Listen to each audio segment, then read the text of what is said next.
Six semester Bengali honours C14 সংস্কৃতির গোড়ার কথা প্রবন্ধের চতুর্থ অংশে আমরা আসছি। এই যে রূপান্তরের কথা বললাম, সেই রূপান্তরটা তার মূল তত্ত্বটি কি, এবার সেই আলোচনায় আমরা ঢুকব। সমস্ত পরিবর্তনের মূল তত্ত্বটি একবার জেনে নেওয়া দরকার, কারণ সমাজ পরিবর্তিত হয়, সংস্কৃতিরও পরিবর্তন হয়। এটা না হয় আমরা বুঝলাম, কিন্তু কেন, কি নিয়মে এই পরিবর্তন ঘটে তা না জানলে কোন দিকে মানব সমাজের পরিবর্তন হয়ে চলেছে, আর তাই সংস্কৃতি আগামী রূপান্তরে কোন বিশেষ চেষ্টা সার্থক হবে এবং কোন চেষ্টা নিষ্ফল হবে তা বুঝতে পারবো না আমরা। এই সত্য না বুঝলে বুঝবো না কেন সোভিয়েত প্রয়াস সার্থক হয়, কেন ফ্যাসিস্ট প্রয়াস ব্যর্থ হতে বাধ্য, কেনই বা এই সোভিয়েত প্রয়াসের আবির্ভাব, আর কেনই বা তার সঙ্গে পুরাতন অন্য তন্ত্রের, বিশেষ করে প্রতিক্রিয়া নেতা ফ্যাসিতন্ত্রের বিরোধ অনিবার্য, কেনই বা ফ্যাসিস্টতন্ত্র পরাজিত হলে মার্কিন ব্রিটিশ প্রতিক্রিয়া শক্তি এখন মূলত সেই শোষণ নীতিকেই আশ্রয় করে এগিয়ে চলছে, এবং কেন দ্বিতীয় মহাযুদ্ধের পরে এশিয়া আফ্রিকার জাতসমূহ রাষ্ট্রীয় শোষণের অবসান ঘটিয়ে আর্থিক স্বাধীনতার ভিত্তি গড়ে তুলতে চাইছে, কেন সাম্রাজ্যবাদ বাধ্য হয়ে কোথাও তাদের মধ্যে রাষ্ট্রীয় বিভাগ এবং দেশ বিভাগ সৃষ্টি করে কোথাও আর্থিক সাহায্যের বেড়াজাল ফেলে নিজেদের শোষণধর্মী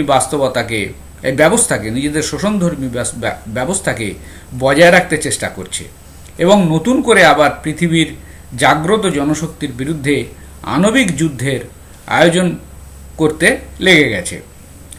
এসব কথা পরিষ্কার হয়ে যায় সভ্যতার রূপান্তরের মূল তত্ত্ব বুঝে নিলে।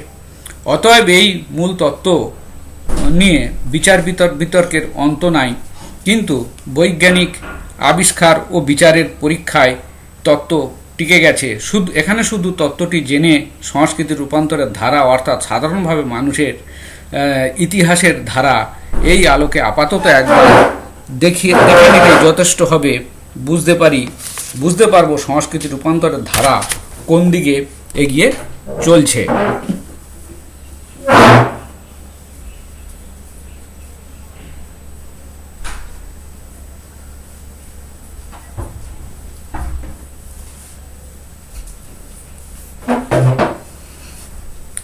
এরপরে আমরা আসছি বিজ্ঞান এ বিষয়ে কি সাক্ষ্য দেয়। পঞ্চম অংশে বিজ্ঞানের সাক্ষ্য। মানুষ সামাজিক জীব ও মানুষের অন্তর্জগৎ এ সবই যে নিয়ম মেনে চলে তা আধ্যাত্মিক নয়, তা হলো নিতান্ত বাস্তব। অবশ্যই এই বস্তুবাদের মতো মন যে নেই তা নয়, মনও আছে, তবে তা বস্তুরই বিকাশ। মন যে আছে তা হলো বস্তুরই বিকাশ। বস্তু মূল জিনিস, আর পৃথিবী এবং মানুষ সবই হলো বাস্তব।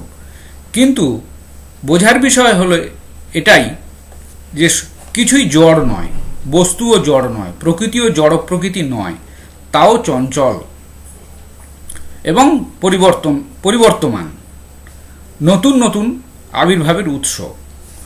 বিশ্ব প্রকৃতির মাঝখানে যে একটা আলোড়ন চলছে, তার ফলে সেই নতুন নতুন সৃষ্টির আবির্ভাব, এটাই বিজ্ঞানের সাক্ষ্য।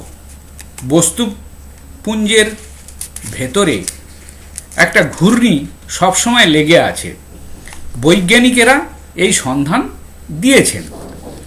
তার নিত্য নতুন তথ্য তারা আবিষ্কারও করছেন। বিশ্বের মূল উপাদান খুঁজে তার একদিকে পেয়েছিলেন ইলেকট্রন ও প্রোটন, আর এখনও সন্ধান পেয়েছেন নিউট্রন, পজিট্রন, মিসোট্রন এবং সম্ভবত নিউট্রিনের।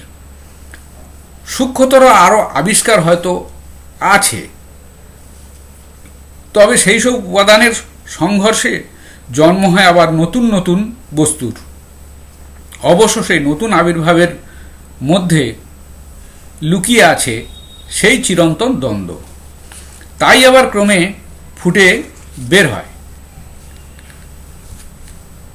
আবার বাধে সংঘর্ষ, আর তার সমাধান হয় নতুনতর কোনো আবির্ভাবে। এমনি করে দ্বন্দ্ব সমন্বয়ে চঞ্চল বস্তু আপনার অন্তর্দ্বন্দ্বের তাগিদেই নতুন হয়ে উঠছে। যেমন হাইড্রোজেন ও অক্সিজেনের কণা মিলে জল তৈরি হয়। জলকে শুধু হাইড্রোজেন বলা যায় না, আবার শুধু অক্সিজেনও বলা যাবে না, দুই তার মধ্যে আছে, কিন্তু উহা জল হিসেবে একটা নতুন বস্তু। আবার জলও ফুটতে ফুটতে একসময় বাষ্প হয়ে উড়ে যায়। জলও তাপমাত্রা নয়, বাষ্প আবার একটা নতুন বস্তু।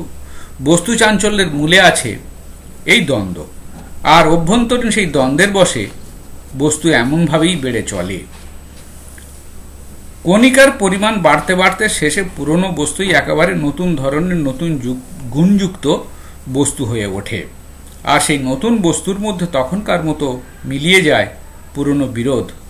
কিন্তু দ্বন্দ্বই যখন মূল ধর্ম, এই দুই নিয়মই অনুসরণ করে নতুন বস্তুও আরও নতুন হবে, হচ্ছেও তাই। তবে পুরাতন থেকে নতুন বা নতুন থেকে নতুনতর ধাপে সে উত্তীর্ণ হয় আকস্মিক রূপে, একটু বড় রকমের বাধা ডিঙিয়ে। বড় রকমের বাধা ডিঙিয়ে এখানে লেখক বলছেন উৎক্রান্তি। উৎক্রান্তি হচ্ছে লাভ দিয়ে, মানে একটা গ্যাপ রেখে হঠাৎ করে সে পৌঁছে যায়। মানুষের সমাজে এই উৎক্রান্তির নাম হলো বিপ্লব। এরই বশে হয় বিরোধের সাময়িক বিনষ্টীকরণ, নতুনের আবির্ভাব, আবার নতুনের বুক ফেটে নতুনতরের জন্ম, অর্থাৎ আধুনিক থেকে আধুনিকতর। হ্যাঁ, এই দান্দিক বস্তুবাদ, যাকে বলা হয় ডায়ালেকটিক্যাল মেটেরিয়ালিজম, শুধু বিশ্ব প্রকৃতিতে নয়, মানুষের ইতিহাসেও এই সত্যের প্রমাণ মেলে। এজন্যই একে বলা হয় ঐতিহাসিক বস্তুবাদ। বস্তুর বুক চিরে এমনি এক পরম মহৎ বিপ্লব ঘটে যায় যখন পৃথিবীতে প্রাণবীজ বস্তু কেন্দ্রে জন্মালো, যাকে প্রাণবিজ্ঞান নাম দিল প্রোটোপ্লাজম।